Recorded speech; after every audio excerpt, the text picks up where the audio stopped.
Florian Tepp, comment ça va mon gars? Noé, ça va et toi? Mec, c'est un plaisir de t'avoir ici. Sache qu'il y a 6 mois, je te regardais sur Instagram en cherchant des personal brands qui étaient intéressantes. Et j'étais tombé sur toi, je te voyais avec des meufs sur ton Insta. J'avais vu ta transformation physique. Au début, tu ressemblais à un Asiate, et puis en quelques années, tu ressemblais à un Renoir. Je me suis dit, j'ai commenté, je me suis dit, c'est qui ce gars et tout. Et j'ai découvert que tu es l'homme qui débloque les comptes publicitaires, les comptes Facebook Ouais, de tout le marché français, et même au-delà, tu vois, au marché ouais, ouais. international. Raconte aux gens un petit peu qui tu es pour les gens qui ne te connaissent pas, même si je pense que la majorité des gens qui regardent, Ok. qui sont dans la niche e-com, ils doivent te connaître. Bah rapidement, Florian, je suis français, je vis à Bali. Et à la base, ouais, moi j'ai fait de l'e-com et j'avais un groupe Facebook qui s'appelle Dropship Heroes. Peut-être que vous en faites partie, peut-être que vous avez déjà entendu parler. Donc ouais, j'ai fait un peu mon nom sur le marché de l'e-com français. Puis après, j'avais une formation, j'avais quelques centaines d'élèves dans la format aussi. Donc ça se passait bien. Après, ça m'a saoulé, j'avais marre de répéter tout le temps la même chose. Je me suis dit, vas-y, j'ai envie de switcher. Et après, j'avais des contacts chez Facebook. Donc, je lui ai dit, tiens, ils me disent, ouais, on peut faire des unban. Je dis, tiens, on va tester. Je commence à prouver ça à mon audience, à mon network.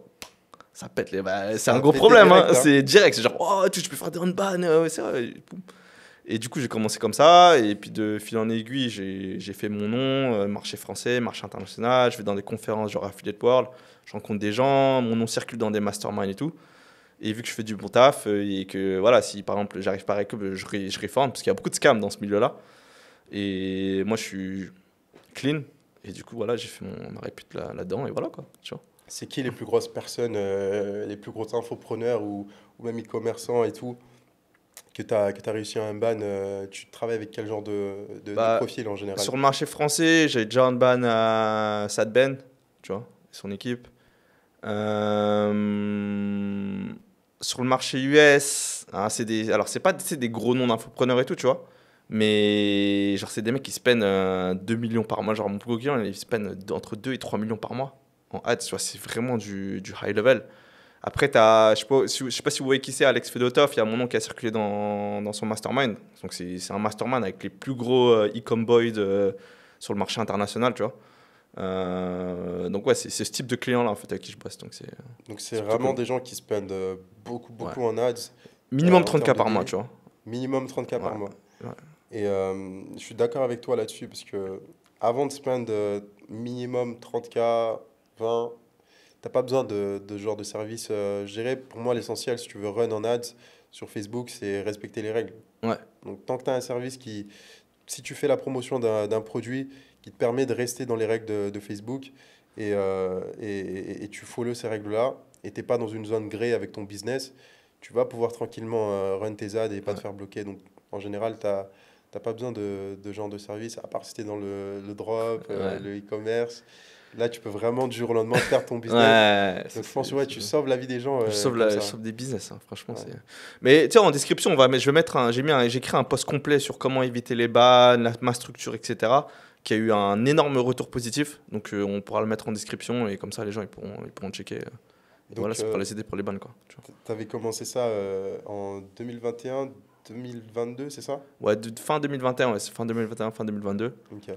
Et après, ça compande, tu vois. La réputation, elle compande et tout. Et maintenant, je suis un peu une référence à ce niveau-là, quoi. Tu vois. Et maintenant, c'est quoi ton objectif là? C'est quoi la suite pour toi? Qu'est-ce que tu fais en ce moment? Qu'est-ce qui te fait vibrer? Qu'est-ce que tu prépares ici en étant à Bali?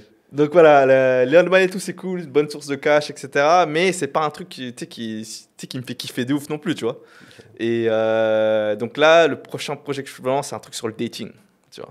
Un programme pour accompagner les hommes. Donc là, ça va être en anglais, donc marché international, et ça va être destiné aux hommes asiatiques qui vivent dans les sociétés occidentales, western, donc typiquement Europe, US, Canada, Australie et tout, tu vois. Parce que quand tu es asiatique dans ces pays-là, tu as beaucoup de problématiques que moi-même j'ai vécu parce que je suis d'origine cambodgienne, même si je ressemble pas trop à un cambodgien, je ressemble plus à un rebeu ou un renois ou un latino selon les personnes. Et bah, j'ai vécu ces problématiques-là. On pourra mettre une photo before after pour que les gens ils se rendent compte, tu vois. Mais et en fait, quand tu passes toutes ces problématiques-là et tu dis waouh, j'ai réussi à passer toutes ces problématiques-là, du coup j'ai de la valeur à apporter aux gens qui étaient dans la même problématique que moi il y a quelques années. Tu vois. Et du coup, tu te lances dans... C'est quoi? Ça va être une formation, un coaching pour ces hommes asiates? Ça va être quoi comme type de service? Ça va commencer par une formation low ticket, tu vois, que je vais faire des ads direct. Moi, je suis pas trop un mec de l'organique. Je préfère faire des ads, tu vois, et trouver un truc qui marche après scaler avec les ads. Donc, ça va être un produit low ticket. Et derrière, en back-end, ça va être du high ticket coaching, tu vois, pour les gens qui ont acheté le low ticket. Et la raison pour laquelle en fait, je suis parti là-dessus, c'est parce que, bah, en fait, quand les gens ils ont déjà acheté chez toi, même si c'est une toute petite somme, tu vois, là, le prix d'entrée, ça va être 27 $. Bah, ils ont déjà la confiance et surtout si tu délivres de la value derrière dans ton programme, ils seront beaucoup plus enclins à acheter le programme high ticket que quelqu'un, un prospect à froid, que tu lui fais voir la VSL, il book un call avec un closer et tout, tu vois. Et du coup, c'est un mastermind que j'ai rejoint qui s'appelle Nothing Held Back qui enseigne cette méthode-là et je me suis dit, vas-y, je vais la suivre à la lettre et on va voir ce que ça donne, quoi. Let's go, tu vas lancer ça quand? Bah là, cette semaine-là, la VSL, elle est prête, il faut que je fasse des retouches et tout, mais cette semaine, on envoie, tu vois. Ça Ok. va être, premier résultat, on va voir comment. Et puis après, ça va pas être parfait, mais moi, je veux de la data vite, tu vois. Parce que, en fait, j'ai même pas shooté le produit pour te dire. On envoie les ads, tac, on envoie comment les stats au niveau des ads, CTR, CPM, etc. Et c'est un truc que je recommande à beaucoup de gens. En fait, il y a trop de gens, ils sont là en mode, ils créent le produit, ils mettent du temps à créer le produit, etc. Alors qu'ils n'ont pas testé le marché d'abord, tu vois. Donc, on va tester le marché d'abord, on va voir comment les gens réagissent aux ads, à la VSL, etc. Et après, si ça, là, je vais shooter le produit après si ça fonctionne, genre. Mec, on a exactement la même Ouais. mentalité vis-à-vis des services. Ouais. Parce que moi, je suis un mec, je pense, tu l'as vu, moi, je suis full ads. Ouais. Et je recommande à tout le monde, si tu veux tester ton produit, au lieu de faire de l'organique, parce que l'organique, on ne sait jamais quand est-ce que ça va vraiment marcher Ouais. pour toi. Ça prend du temps. Moi, Tu vois. j'accompagne des gens qui ont beaucoup plus de followers que moi. Et ils sont très très bons, tu vois. C'est vraiment des gens qui ont une certaine personnalité, ça se voit. Ils ont la personnalité qui va être fédératrice, ils ont le leadership qui fait que les gens ils vont avoir envie de les follow. Mais ça, c'est pas donné à tout le monde. Et quand tu as un business, ton objectif, c'est de faire de l'argent en général. Ouais. Mais il y en a qui oublient, il y en a qui veulent être influenceurs, il y en a qui veulent être aimés, il y en a qui veulent être C'est appréciés la sur les réseaux validation, c'est sociaux. l'ego, tu vois. C'est de Exactement, l'ego. ils veulent avoir cette validation, mais c'est pas ça qui va leur permettre C'est pas la validation qui paye tes factures. de scaler leur business. Ouais. Mais les gens, ils ont peur, hein, souvent de lancer des ads. Ils il y a une espèce de ah non, j'ai peur de faire des ads, de perdre de l'argent, mais c'est pas du, t'investis en fait, t'investis dans la data.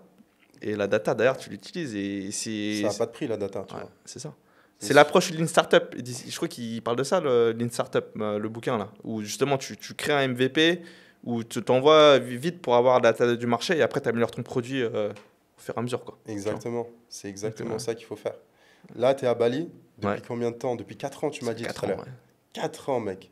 Qu'est-ce que tu fous ici à Bali? Mais Bali, c'est la vie. Franchement, j'ai vécu dans 9 pays différents.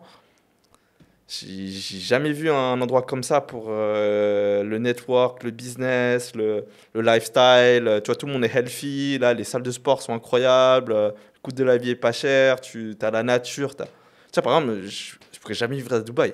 Franchement, et puis Ouais, aussi, les meufs à Bali, tu vois, tu vois, tu veux te faire plaisir niveau meuf et tout, tu as de quoi faire.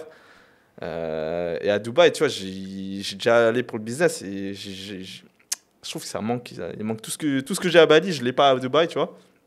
c'est Donc, vrai que moi, je vais te dire un truc, tu vois, par rapport aux meufs. Tu viens de dire à Bali, il y a des meufs qui sont incroyables, tu vois, tu peux les voir vraiment partout.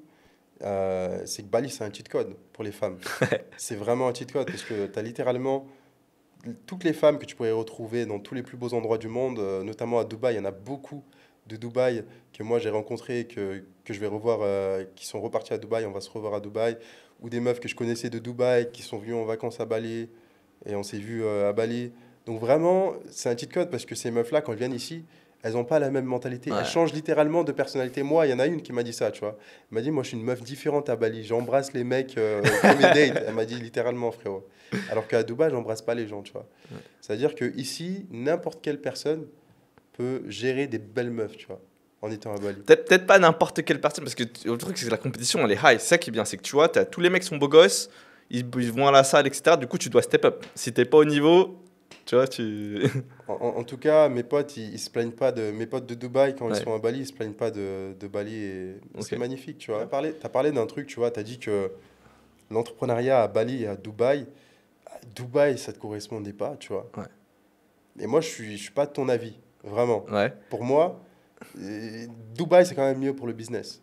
Parce que en étant ici à Bali, j'ai fait un mois ici, je me suis bien amusé, tu vois, je me suis fait Ouais, t'as plaisir. beaucoup de distractions en fait. Beaucoup de distractions, j'ai dû m'isoler dans la Ouais, forêt et tout, en prendre une villa ailleurs et tout, pour me focus sur le ouais. business. Mais c'est parce Mais que tu toi, viens comment est-ce que tu d'arriver. fais? Moi, ça fait Comment 4 ans que tu... je suis là. Ok, Et du coup, tu sais, t'as fait le tour. Je sors plus trop comme avant. Je connais déjà tous les endroits. Tu sais. En fait, quand t'arrives à Bali, c'est Disneyland. T'arrives à Bali, tu te dis, mais exactement. Ouais. c'est quoi cet endroit, tu vois? Genre, tu vois les événements, les fêtes, les parties, les meufs, les trucs. Tu te dis, mais c'est quoi cet endroit, tu vois? Puis après, tu t'habitues. Et en fait, après, tu trouves ta routine. Voilà, j'ai mon bureau à la maison. Des fois, je vais au coworking space. Le week-end, j'ai envie de me détendre. Je pars à Uluwatu, Ubud, dans la nature. Tu vois, je suis bien, j'ai ma routine. Tu vois. Après, ça dépend. Ça dépend des gens, parce qu'il y a des gens, il y a trop de distractions, ils vont pas réussir à se discipliner et trucs. Et surtout quand t'arrives. Mais moi, quand je suis arrivé au début, j'étais pas focus. J'étais là, genre, il y avait trop de distractions. Après, tu t'habitues et tu dis, bon, ça va, tu vois. Tu vois Bali devenir un petit peu comme Dubaï, la référence pour les entrepreneurs qui veulent s'expatrier. C'est déjà une référence, hein. C'est déjà une C'est référence, déjà une mais référence moi j'ai pour s'expatrier, l'impression tu que vois. il y a de plus en plus d'entrepreneurs qui viennent ici, tu vois. Ouais, ouais. Surtout que toi, tu m'as dit, il y a une évolution, il y a une Ouais, véritable évolution. ouais. Tu m'as dit que tu es là depuis 4 ans. Ouais, et encore, j'étais là 2018-2019, j'ai vécu là pendant un peu moins d'un an, tu vois. Donc, ouais, j'ai vu l'évolution ouais, et ça a boomé de ouf, tu vois. Avec tout ce qui est à la mode, laptop lifestyle, digital nomade et tout, les gens ils viennent ici. Et après, du coup, faut bien filtrer aussi quand tu arrives à. Je pense, tu vois, le truc, c'est que quand tu vas à Dubaï, en termes de qualité de networking, je pense que tu as des gens, tu vois, qui font vraiment de l'argent, qui bossent, etc.